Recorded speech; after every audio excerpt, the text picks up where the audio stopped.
J'ai 97 hectares et 580 000 litres de lait.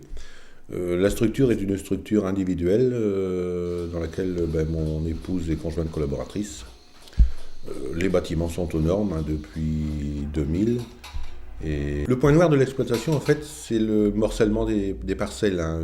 Sur 97 hectares, j'ai 18 hectares à 15 km. J'ai 35 hectares sur le site et j'ai une bonne quarantaine d'hectares à 5 km d'ici. Je pense que le système remonte à une quinzaine d'années, quand mes parents ont pris leur retraite. En fait, il a fallu mener une réflexion intéressante et importante. C'est de dire, la main-d'œuvre des parents, on la remplace comment? Est-ce qu'on investit dans du matériel plus performant? Est-ce qu'on prend un salarié? Ou est-ce qu'on simplifie le système au maximum? C'est-à-dire de déléguer entièrement les travaux des champs. Donc là, c'est ce système-là qui a été privilégié parce qu'en 95, quand ils sont partis, une bonne partie du matériel était obsolète, donc il y en avait pas mal à remplacer. Donc c'est l'option de la délégation de la plaine qui a été privilégiée. C'est de ne pas avoir à investir dans du matériel type gros tracteur qui ne ferait que 400 heures par an et qui ne serait pas forcément facile à amortir sur l'exploitation. J'ai préféré investir dans tout ce qui est de l'élevage. Je pense que j'ai vu des installations correctes pour avoir de facilité de travail, essayer de diminuer un peu la pénibilité du travail surtout. Et puis comme je vous disais aussi, c'est être plus facile de se faire remplacer. Parce que moi, un de nos objectifs, c'est de prendre un peu le temps de vivre, c'est de prendre des vacances, c'est de prendre du temps pour la famille, mais c'est aussi de prendre du temps pour se former, pour s'informer et pour l'exercice du mandat professionnel. Ça me permet d'être plus présent sur l'élevage, m'occuper plus finement des animaux. Pour un troupeau qui représente 75 vaches laitières et puis 120 élèves, des génisses et les mâles, en plein hiver comme ça, le boulot commence à 7 heures, vers 11 heures c'est fini. Et le soir, il faut compter 2 heures, à deux avec mon épouse.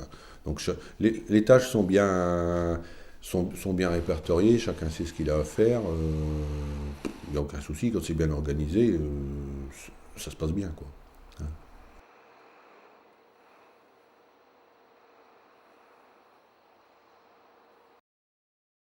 Le samedi, le dimanche, je peux rester un peu plus cool, je dirais, que mes voisins, quand ils ont du boulot, il faut y aller, le samedi, dimanche, que moi, c'est plus cool. Et puis, j'ai trouvé un entrepreneur qui me satisfait entièrement. C'est lui qui me fait l'ensemble des travaux de plaine, c'est-à-dire tout ce qui est labour, préparation, semis, récolte, semis de maïs, épandage de fumier, roulage de la paille, l'ensemble des travaux. Malgré tout, j'ai voulu garder la maîtrise des semis d'engrais, des apports de fertilisants et également la maîtrise des phytosanitaires parce que je pense que ce sont des deux points importants pour la réussite des cultures. Il faut que les produits ou les engrais soient amenés à la bonne dose voulue, au moment voulu surtout. Si on compte le salarié que je n'ai pas, si on compte le matériel dans lequel je n'ai pas à investir, globalement, on est largement aussi bien que les meilleurs qui font le travail eux-mêmes. Donc vous, ce système aujourd'hui, est-ce qu'il vous satisfait? À moi, il me satisfait à 100%. À moi, ça me satisfait à 100%.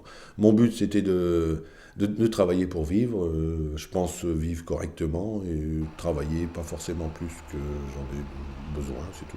Avec un revenu correct et puis qui m'a permis déjà jusqu'alors d'élever mes enfants, d'avoir envoyé mes enfants à l'école faire des études supérieures. Ça me permet depuis 15 ans de prendre des vacances.